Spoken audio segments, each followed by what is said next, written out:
Hi everyone, thanks for joining Mrs. Kirk again today. This is 12.6, double and half angles, my notes for trigonometry.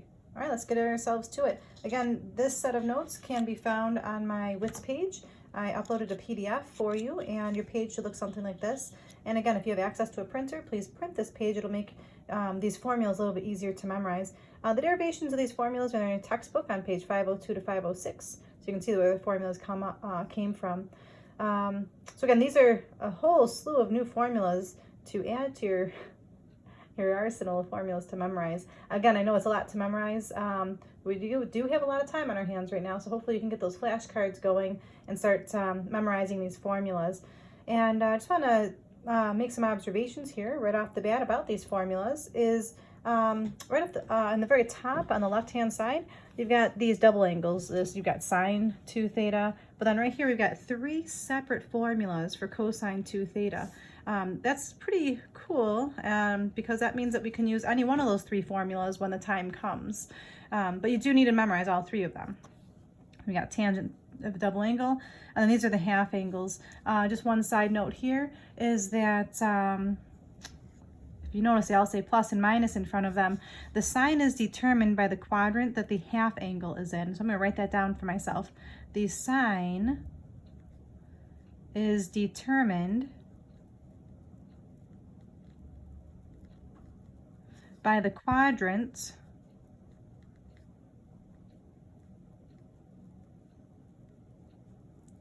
that alpha over 2 is in. So you decide what sign you're going to pick based on where the half angle is located. And I'll show you how to calculate that in a little bit. All right, so I have really 7 examples here, but 6 of them all are based off the same first problem. So I'm going to go ahead and zoom in a little bit so we can focus on this first problem here. In my example, just to start off, I'm telling us that the cosecant is equal to negative radical 5 and that cosine is less than 0. And it tells us all these things to find. There's 6 things to find. My problem right off the bat is that I see a radical 5, and if I'm thinking about radical 5, and I'm thinking about those charts that we've been drawing on all of our notes, there's nothing on any of the charts, any of the unit circles that have a radical 5. So I'm going to go ahead and write that down for myself. Another observation, I cannot use the charts or the unit circles. I can't use the chart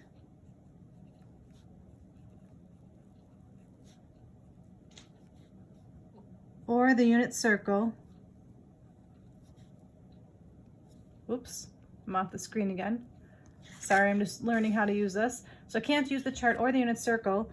Therefore, I want to make a triangle in the quadrant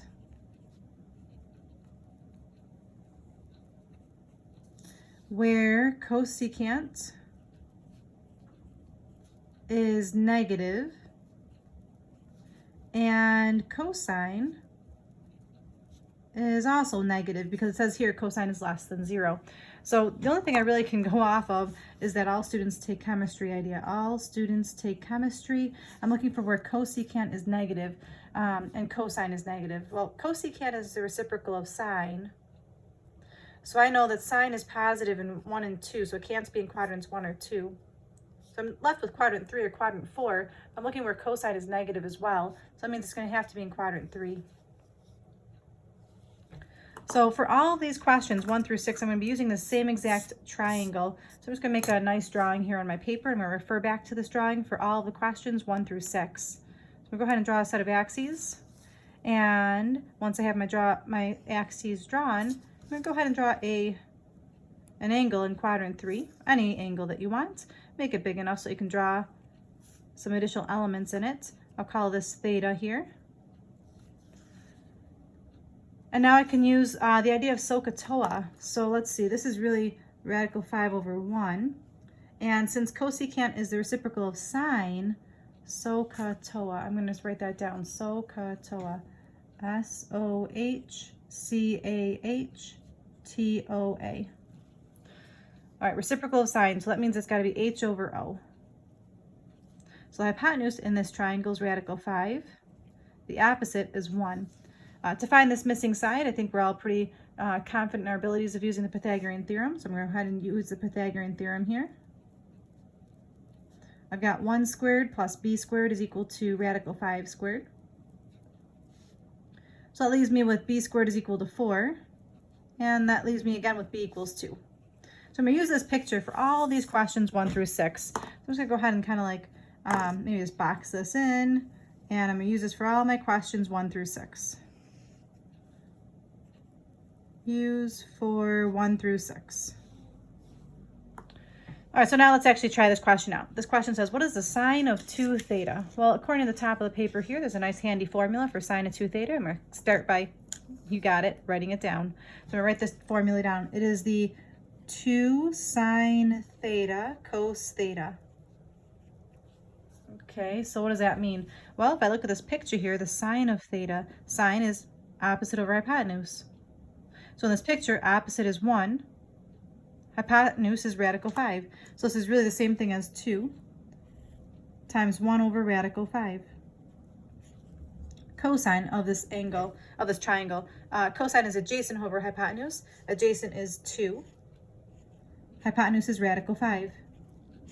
One thing you do want to be careful of with these questions is based on the quadrant, if this is going to be positive or negative. So again, we're going back to that all students take chemistry.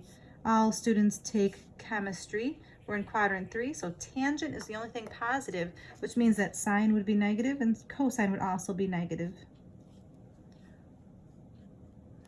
Then just multiply these straight across. So let's see, this is really 2 over 1. So multiply all my numerators together, that gives me the numerator of positive 4.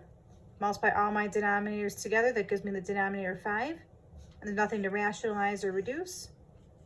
So my final answer is 4/5. Okay, that's question number 1. Question number 2 is very similar to question number 1. The only difference here is that because we're doing cosine of 2 theta, we have 3 formulas to pick from. It really doesn't matter which formula you choose. I'm just going to go ahead and pick the second formula because I don't want to do sine and cosine myself. If you wanted to do both, you could use, like I said, any of the formulas would give us the same answer. So I'm going to start off by writing down what formula I'm using. I'm using 1 minus 2 sine squared theta. And again, I got that formula straight off the top of my paper here, 1 minus 2 sine squared theta. And over time, hopefully you can start to memorize the formulas. You'll need that for calculus. Okay, so I'm gonna start plugging in what I know. I've got, let's see, this is 1 minus 2. Again, going back to this triangle, sine is opposite over hypotenuse. So let's see, opposite would be 1. The hypotenuse is radical 5. And we're going to square this. And again, we're in quadrant 3. Sine is negative in quadrant 3. All right, to finish this off, we've got 1 minus 2 times. When you square something negative, it just becomes positive, and this denominator becomes a 5. 1 minus 2/5 would be 3/5 to finish this off nicely. Again, there's nothing to rationalize or reduce, so we would stop right there. All right, let's keep on going and trying these formulas out. The next formula here is the tan of 2 theta. And again, if we look at the very top, there's only one tan of 2 theta formula. We're going to copy that formula down. And again, if I'm moving too fast here, I'm just trying to get through all these questions in a reasonable speed. If I'm going too fast, you can feel free to pause the video anytime to get yourself caught up. So the tan of 2 theta, I'm just copying straight up from the top formula. I'm looking at 2 tan theta over 1 minus tan squared theta. Okay, so I'm again using this triangle here. Tangent is opposite over adjacent, so now I just plug in what I know. So I've got 2 times the opposite, which is 1. The adjacent is 2. That's pretty convenient. All over 1 minus, it says tangent squared. I already know tangent is 1/2. I just did that opposite over adjacent squared. Put my equal signs here. If you have your graphing calculators, you can just literally type this all in one move. I'm just going to do this in my mind here. 2 times 1/2 is really 1. This is 1 minus 1/4. I just lost it. 3/4. Sorry, everybody. 1 divided by 3/4 is the fraction 4/3. So I can just stop right there. There's nothing else to simplify or reduce. And at this point, like I said, if you had your graphing calculators, you are able to type this whole fraction in your calculator to give us that output of 4/3. So really, these questions are not too challenging. The hardest part, and it is very difficult, is to memorize those formulas on top. It's a really tough task. These questions now are very challenging, these theta over 2, these half angle questions. Why are they challenging? I'll get to that moment in a minute. But we've got the sine of alpha over 2. So again, looking at the formula up on top, there's only one formula to use. I'm going to copy that formula down. So this is equal to the square root. What does that say? 1 minus cos theta divided by 2. All right, so let's see here. This is, I'll put a plus or minus in front. I forgot about that. So plus or minus the square root of 1 minus the cosine. So I'm going to look at this triangle. Cosine is adjacent over hypotenuse. Adjacent is 2 over radical 5. And this is all over 2. And now this is where some people will feel a little bit squeamish. This is a complex fraction. I'm going to take some side notes here. Again, I'm going off the page. I'm sorry about that. This is a complex fraction, and I know how some of you do not really enjoy your complex fractions. I'm going to go through with you how to simplify this. For a complex fraction,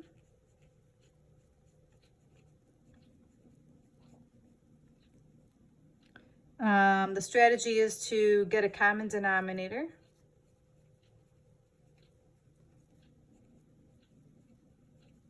And then drop your denominators.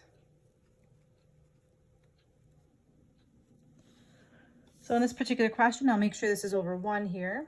I've got a denominator of 1, I've got a denominator of radical 5, and this also has a denominator of 1.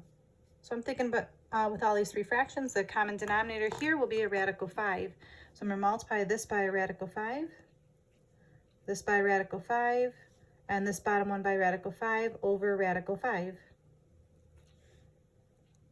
Now, if you notice, they all have a square, radical 5 is my denominator, so I can cross off my denominators here.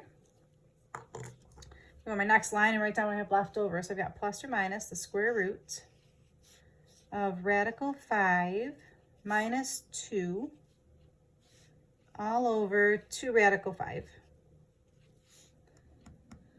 And really the last thing I'd like to do in this particular question is just to rationalize this this denominator here. So I'm going to go ahead and multiply the top and bottom by radical 5.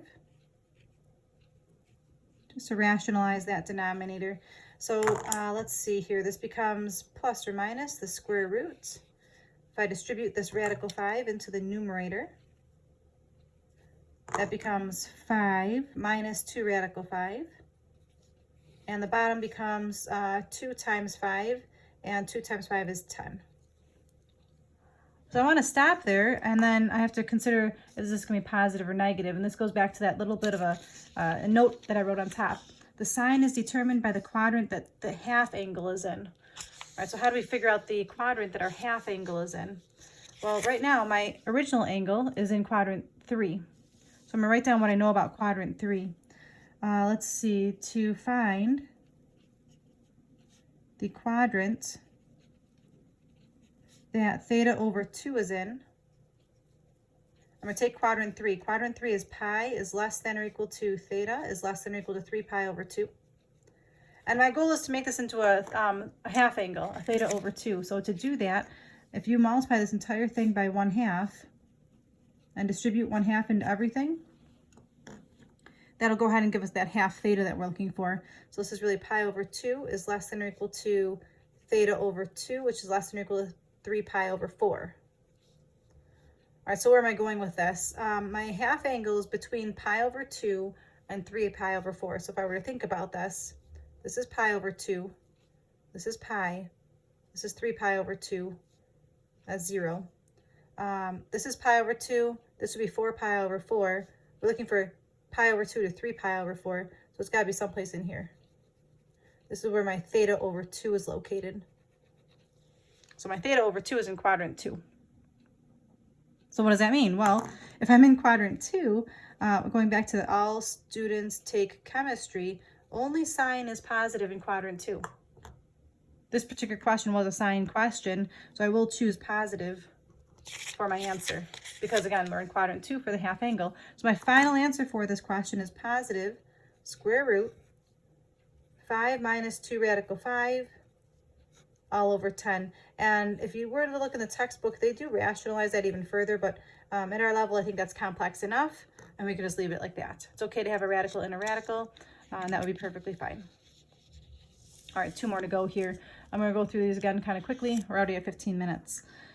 Number 5, same kind of idea, just using the formula straight up on top. I'm going to write down the half angle formula for cosine. So that's going to be plus or minus the square root 1 plus cos theta all over 2. And essentially it's the same as question number 4, but it's an addition sign in the middle. So plus or minus the square root 1 plus 2 over radical 5 all over 2. Same kind of question. You want to get a common denominator of radical 5. So I'm going to multiply this first fraction by radical 5 over radical 5. And multiply this bottom fraction by also radical 5 over radical 5. All right, so this becomes plus or minus the square roots. All my denominators can drop now. Drop, drop, drop. I get radical 5 plus 2 all over 2 radical 5. And then one last time, just rationalize that denominator by multiplying by radical 5 one more time. Distribute that. So we're looking at plus or minus the square roots. This becomes 5 plus 2 radical 5 all over 10. So essentially it's the same thing as question number 4, just have an adding sign in the middle. And then I have to decide what if this is going to be positive or negative. Well, back over here in question number 4, we decided that the half angle was going to be in quadrant 2. So I'm looking at cosine in quadrant 2. Cosine in quadrant 2 is going to be negative. So I'm going to pick the negative answer here. So to finish this off, this is really the same thing as negative square root 5 plus, I think I made a mistake, 2 radical 5 all over 10. Let's see here.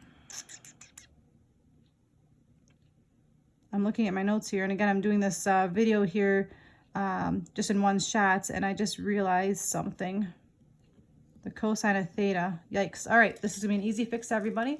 So I was just taking a look at my answer key, and I just noticed something here. I apologize. If I'm looking for the cosine of theta, I forgot to take in consideration that theta was in quadrant 3. In quadrant 3, cosine is negative. So that means that this should have been a negative 2 over radical 5. And a double negative here makes us positive in the center. I apologize about that. And then that actually carried over in question number 5 here. Cosine in quadrant 3 is negative. So that means in the center I've got a minus sign. Sorry, everybody. So the final answer here should be negative square root 5 minus 2 radical 5 all over 10. I know it's a lot right now. Doing a great job. Hang in there. We're almost done. The tan of pi over 2, I'm just going to make my life a little bit easier here. I know tangent is sine divided by cosine, so I'm going to go ahead and divide question 4 and question 5. So I'm going to go ahead and just take my answer to question number 4 and divide that by the answer for number 5. I'm going to write that down. This is really number 4 divided by number 5, because I know tangent is sine divided by cosine. So really, I'm going to take my answer for number 4, which was the square root of 5 plus 2 radical 5 over 10. And we'll divide that by the answer to question number 5, which was negative square root 5 minus 2 radical 5 over 10. And let's see, what can I know about this? Well, they both have a common denominator of 10 already, so I can drop those denominators. And just write my answer as negative 1 big square root 5 plus 2 radical 5 all over 5 minus 2 radical 5. And again, doesn't look very nice because you've got some radicals in your denominator, but we've got lots of radicals in this problem, so we can just leave it like this. As long as you've got like a single binomial over a single binomial, we can call it a day for tangent. Okay, the last question here, question number 7. It says use the half angle formula to find the exact value of this value. So they're telling us the sine of 13 pi over 12, this is my theta over 2. So to figure out what theta will be, I'll have to do that in a minute. Let me start with the formula. We've got the sine of alpha over 2, that's just straight from the top of the paper, is equal to plus or minus the square root of 1 minus cos theta all over 2. So we've got plus or minus the square root, 1 minus, the problem is I don't know what the cosine of theta is, because I don't even know what theta is. So to figure out what theta is, if this is theta over 2, I just double this. So I'm going to double 13 pi over 12, and that'll give me what theta is. So if I double 13 pi over 12, it's supposed to be theta. If I double that, that'll give me 13 pi over 6. And I just know from earlier this school year that 13 pi over 6 is more than one full rotation in a circle. If I look at the axes, one rotation, that's already 2 pi, which would be 12 pi over, I'm sorry, 20, what is that, 2 pi? Now I lost it here. 13 pi over 6 is 12 pi over 6, sorry. So 2 pi is the same thing as 12 pi over 6. So 13 pi over 6 would be a little bit more. So this is really in quadrant 1. So this is really pi over 6. So I just figure out that's what theta is.